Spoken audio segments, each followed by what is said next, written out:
जय हिंद, जय उत्तराखंड। दोस्तों, आज हमारे साथ हैं दून वैली व्यापार मंडल महानगर पंकज मैसोन जी, जो कि अध्यक्ष हैं उस व्यापार मंडल के। आइए जानते हैं उनसे कि व्यापार को लेकर के इस समय जिस तरीके से महंगाई बढ़ती जा रही है, उनसे ही जानते हैं।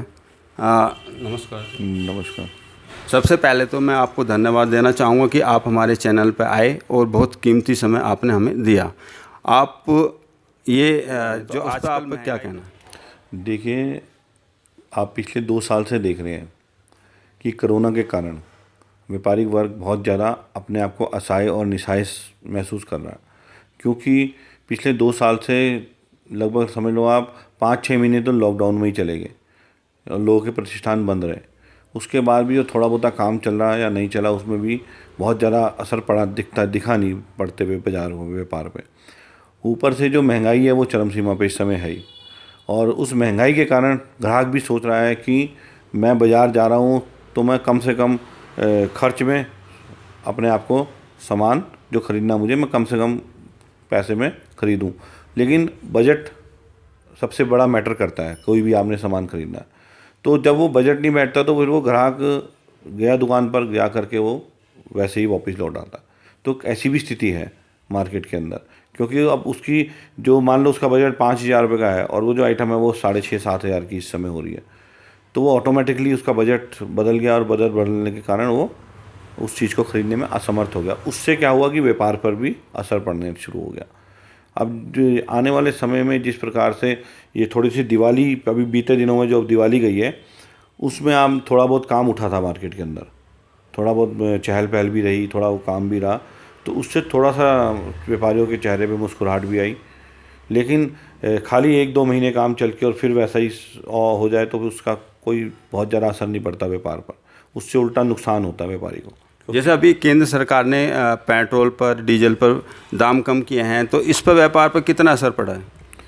देखो, जो दाम कम हुए हैं वो सराहनीय कार्य है केंद्र सरकार द्वारा, और उसके बाद जो हमारे माननीय मुख्यमंत्री जी ने भी 2 रुपये यहाँ भी कम करे हैं और स्टेट की तरफ से भी, तो इससे सब चीज़ों के दामों में कहीं ना कहीं कटौती आएगी और कहीं ना कहीं व्यापार भी बढ़ने की स्थिति में आएगा। क्योंकि जब पेट्रोल और डीजल के दाम बढ़ते हैं या घटते हैं तो उससे सब चीज़ों के अंदर कहीं ना कहीं अगर बढ़ेंगे तो बढ़ोतरी आएगी, घटेंगे तो कम होगा।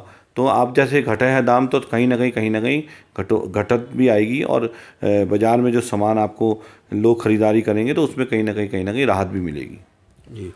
और जैसा अभी 2022 में चुनाव भी आने वाले हैं, तो व्यापारी वर्ग किस तरफ लग रहा है कि किसके साथ हो सकता है?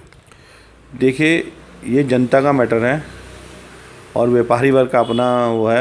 अभी फ़िलहाल ऐसा कहीं किसी दिशा में व्यापारी नहीं है, वो अभी देख रहा है कि कौन उनके साथ, कौन उनका सहयोग देगी पार्टी, कौन सी पार्टी उनके साथ रहेगी, कौन सी पार्टी व्यापारी वर्ग का सहयोग करेगी और किस क्षेत्र में कौन सा विधायक क्योंकि देखो, व्यापारी का तो एक ही मकसद है कि उसका काम हो, उसकी जो जन समस्याएँ हैं वो उसका प्रतिनिधि जो भी चुन के आए उसका वो हल करे। इसके अलावा व्यापारी का कोई बहुत ज़्यादा सरोकार तो है नहीं। अब वो व्यापारी को क्या चाहिए? बाज़ार की रोड अच्छी हो, बाज़ार में और सब सफाई अच्छी हो, बाज़ार में जो छोटी समस्याएं हैं वो दूर हो जाएं। बस यही सरोकार है व्यापारी का।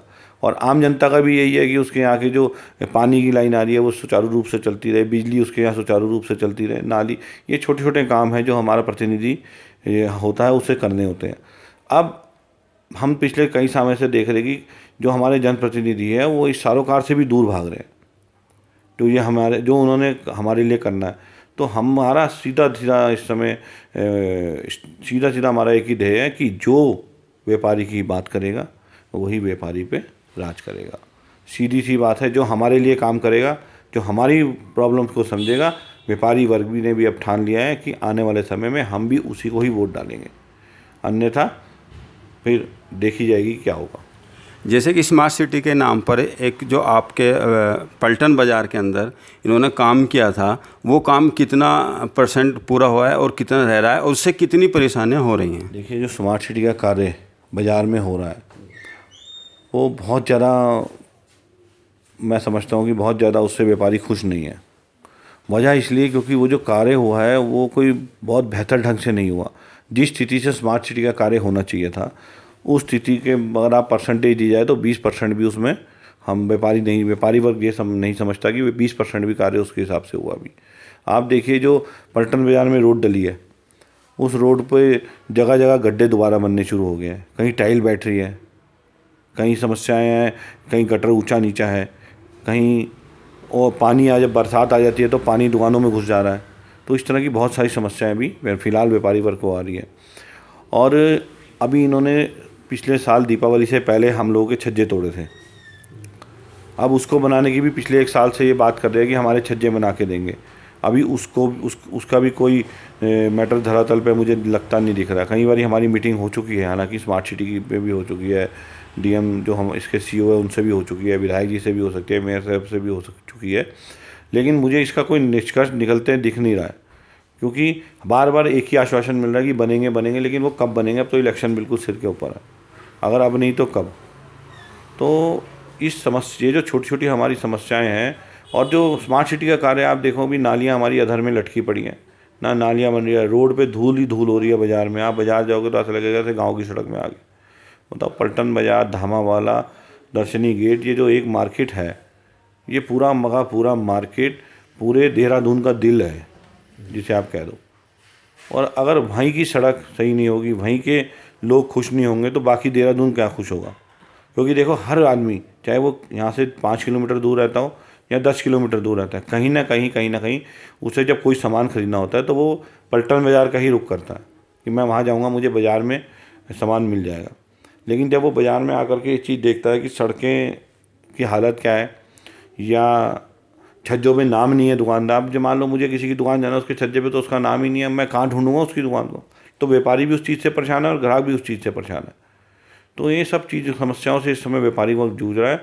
और बार बार हम लोग अपना जो निवेदन भी कर रहे हैं, अपना आक्रोश भी व्यक्त कर रहे हैं, अपना विरोध भी व्यक्त कर रहे हैं, सब कुछ कर रहे हैं सरकार के आगे भी और अपने विधायक के आगे भी, कि जो भी ये समस्याएं हैं इनको जल्द से जल्द दूर किया जाए, ताकि हम भविष्य में जो हमारा काम है, हमारे जो छज्जे हैं, हमारी जो सड़कें हैं, हमारी जो नालियाँ हैं, वो सब सुचारू रूप से चल सके। और जो बरसात आने के कारण हमारी दुकानों में पानी घुस जाता है, उससे भी हम सबको निजात मिल सके।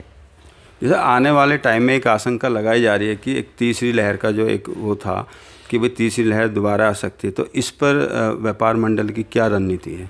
देखिए, मेरा कहना ये है कि हमें हर समय सतर्क रहना चाहिए, चाहे वो कोरोना है, चाहे और भी कोई चीज़ है। अब देखो, कभी कोरोना आ जाता है, कभी डेंगू आ जाता है, कभी कोई आ जाता है, कभी कुछ, ये तो चलता ही रहा। पिछले आप देख रहे कई सालों से ये चीज़ें सब है। तो हमें तो हर मामले में अपने आप को भी सतर्क रखना है और अपने ग्राहक को भी सतर्क करना है। मेरा आपके माध्यम से अपने व्यापारी वर्ग से भी ये कहना है, मैं कहता भी हूँ अपनी हर मीटिंग में, कि सबसे पहले हमारी सुरक्षा है। अगर हम अपनी सुरक्षा अपने आप नहीं करेंगे तो कोई हमारी सुरक्षा नहीं करने का।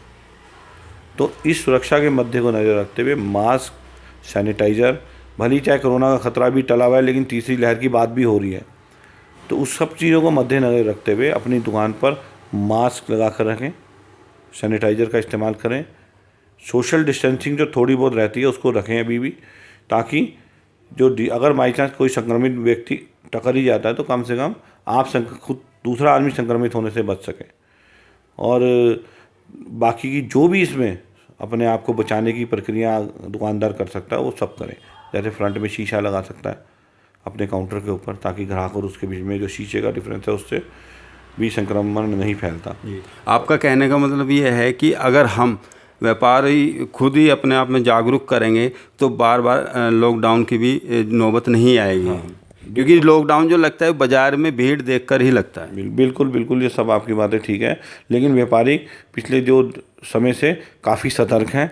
आप देखोगे कि मास्क भी लगाता है, अपने हाथ सैनिटाइज़र भी अपने पास रखता है।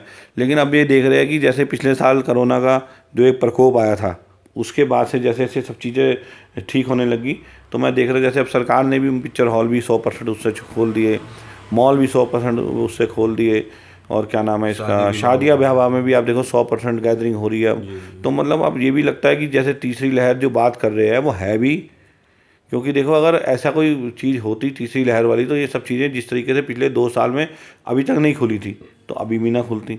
तो जब ये सरकार की तरफ से भी एक मैसेज आता है तो थोड़ा सा भय भी कम होता है लोगों के बीच में। अब उस भय को कम होने से मैं देखता हूँ कहीं कहीं जगह मास्क भी नहीं अब लोग लगा रहे हैं, कहीं कहीं जगह हाथ सैनिटाइज़र भी नहीं कर रहे हैं। तो इन सब चीज़ों से भी, लेकिन मेरा मानना यह है कि तीसरी लहर के प्रकोप ना पड़े हिंदुस्तान पर, भारत पर, तो उसको देखते हुए हम अभी भी सतर्कता बरतते रहें। अपने बच्चों को अगर घर से कहीं बाहर भेज रहे हैं तो उनको भी मास्क ज़रूर लगा करके भेजें, सैनिटाइज़र की बोतल उनकी जेब में ज़रूर रखें, और भी जो आपके इर्द गिर्द के लोग हैं उन सबको भी जागरूक करते रहें। क्योंकि देखो, जागरूकता फैलाने में कोई दिक्कत नहीं है। आपके ये जागरूक करने से अगर 20 आदमी बचते हैं तो आप एक धर्म का काम कर रहे हो और अच्छा काम कर रहे हो। कि किसी को आप समझा रहे हो, अगर उस समझ के कारण वो बच जाता है या उसकी कोई दिक्कत परेशानियाँ दूर होती है तो वो अच्छी बात है। तो मैं आपके माध्यम से कहना चाहूँगा कि इस तरह का जागरूकता अभियान अभी भी सरकार को चलाना चाहिए। चाहे भले ही इस समय कोरोना का बहुत ज़्यादा प्रकोप नहीं है, लेकिन फिर भी अभी भी जागरूकता अभियान सरकार द्वारा चलाए जाने चाहिए। लास्ट में एक सवाल आपसे कि अपने व्यापारियों के लिए आप क्या संदेश देना चाहेंगे? देखिए, मैंने आपसे भी कह दिया कि मैं अपने व्यापारियों के लिए यही आपके माध्यम से संदेश देना चाहता हूँ कि वो लोग सतर्क रहें, एकजुट होकर रहें और आपस में बहुत बढ़िया तालमेल मिला करके रहें। क्योंकि आने वाला समय संगठित होकर ही रहने का है। अगर हम संगठित रहेंगे तो हमारे सब कार्य होते रहेंगे, और अगर हम असंगठित रहेंगे तो मतलब बहुत सारी दिक्कतों परेशानियों का आने वाले समय में हमें सामना करना पड़ेगा। तो मेरा आपके माध्यम से इतना ही कहना है कि हम लोग सब एकजुट होकर के और संगठित होकर के एक साथ एक आवाज़ में ही एक दूसरे के प्रति खड़े होने का मादा रखें, और तुरंत अगर कोई भी समस्या हमारे पे आती है व्यापारी वर्ग के ऊपर तो एकजुट होकर के असंख्य संख्या में एकत्रित होकर के उसका विरोध करना भी चाहिए, ताकि भविष्य में कोई भी व्यापारी वर्ग के ऊपर संकट आए तो कम से कम, चाहे प्रशासन हो, सरकारें हो, कम से कम ये समझ लें कि अब व्यापारी संगठित हो चुका है और एकजुट होकर के अगर व्यापारी के ऊपर कहीं भी कोई समस्या आएगी तो एकजुट होकर के वो अपने लिए लड़ने को तैयार खड़ा है।